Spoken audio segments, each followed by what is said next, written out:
नमस्कार, मैं हूं अंजलि और आप देख रहे हैं BNN न्यूज। तो चलिए शुरुआत करते हैं आज की मुख्य खबर से। शिव गंगा क्या है साथियों? हमारे धर्म और संस्कृति में गंगा मैया, गंगा जल तथा शिव गंगा का महत्व अत्यधिक है। गंगा जल केवल जल न होकर इसमें अनेक विशेष गुण पाए जाते हैं। हमारी संस्कृति में यह कहावत है कि जीवन में जरूर एक बार कम से कम गंगा में नहाना चाहिए। यह केवल अंधश्रद्धा नहीं है, यह तो उच्च कोटि की आत्मीय श्रद्धा है। भगीरथ राजा ने बड़े प्रयत्नों से गंगा मैया को स्वर्ग से धरती पर मानव कल्याण हेतु लाए हैं, जिसको प्रत्यक्ष शिवजी ने अपनी जटाओं में स्थान दिया है। इसीलिए यह शिव गंगा बन गई। यह जीवन दायिनी है और शिव ने हिमालय में गंगा मैया को धारण किया है, इसीलिए इसको शिव गंगा कहते हैं। यह केवल नदी या नदी का जल नहीं है, अपितु यह मां स्वरूप है, हमारी मैया है।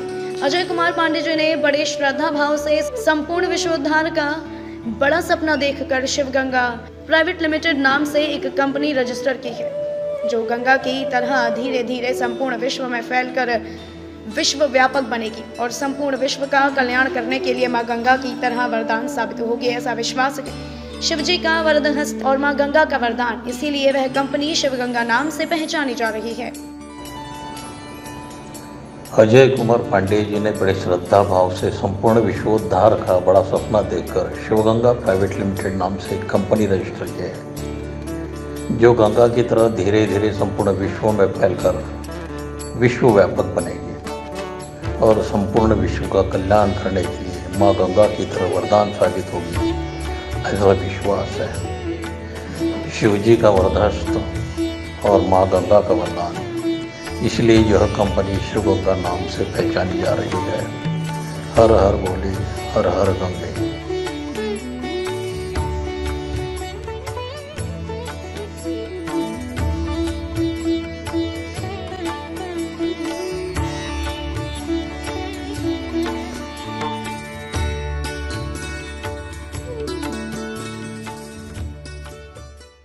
गंगा, जिसे बहुत ही पवित्र नदी माना जाता है, कहा जाता है मात्र गंगा स्नान से हमारे सारे पाप धुल जाते हैं।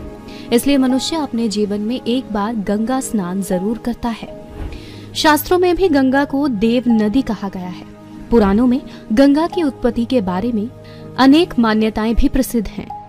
एक मान्यता के अनुसार ब्रह्मा जी के कमंडल का जल गंगा नामक युवती के रूप में प्रकट हुआ था। एक अन्य कथा के अनुसार ब्रह्मा जी ने विष्णु जी के चरणों को आदर सहित धोया और उस जल को अपने कमंडल में एकत्रित कर लिया।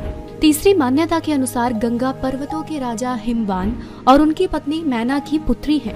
इस प्रकार गंगा जी देवी पार्वती की बहन भी हैं। प्रत्येक मान्यता में ये अवश्य आता है कि गंगा जी का पालन पोषण स्वर्ग में ब्रह्मा जी के संरक्षण में हुआ। इस नदी को पृथ्वी पर लाने का काम महाराज भागीरथ ने किया था। इसे भगवान शिव अपने सिर पर धारण किए हुए हैं। तो दोस्तों, आज हम इस वीडियो में आपको बताएंगे श्री हरि के चरणों से गंगा शिव जी की जटाओं में क्यों और कैसे विराजमान हुई। तो आइए जानते हैं इस प्रचलित कथा के बारे में। भागीरथ एक प्रतापी राजा थे। मान्यता के अनुसार उन्होंने अपने पूर्वजों को जीवन मरण के दोष से मुक्त करने के लिए गंगा को पृथ्वी पर लाने की ठानी, क्योंकि गंगा का जल इतना पवित्र होता है, जो भी इसे ग्रहण कर लेता है उसके सारे पाप धुल जाते हैं। गंगा माता को पृथ्वी पर लाने हेतु भागीरथ ने कठोर तपस्या आरंभ कर दी। उनकी कठोर तपस्या देखकर गंगा माँ प्रसन्न हुई और भागीरथ के सक्षम प्रकट हुई।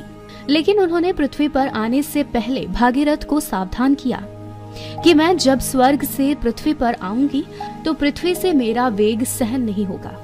मेरे तेज बहाव से सारी धरती नष्ट हो जाएगी और मैं रसातल में चली जाऊंगी। गंगा को ये अभिमान था कि कोई उनका वेग सहन नहीं कर सकता। ये सुनकर भागीरथ सोच में पड़ गए, लेकिन वो जानते थे महादेव उनकी मदद अवश्य करेंगे।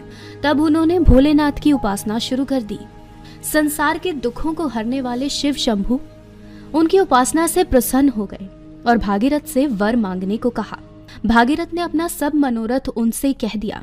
शिवजी ने भागीरथ को तथास्तु कह उनकी प्रार्थना स्वीकार की। गंगा जैसे ही स्वर्ग से पृथ्वी पर उतरने लगी, गंगा का गर्व दूर करने के लिए शिव ने उन्हें जटाओं में कैद कर लिया। वह छटपटाने लगी और शिव से माफी मांगी। तब शिव ने उन्हें जटा से एक छोटे से पोखर में छोड़ दिया, जहां से गंगा 7 धाराओं में प्रवाहित हुई। खबरों में अब तक के लिए बस इतना ही। मिलते हैं फिर ऐसी ही किसी बड़ी खबर के साथ। तब तक के लिए नमस्कार और देखते रहिए BNN न्यूज।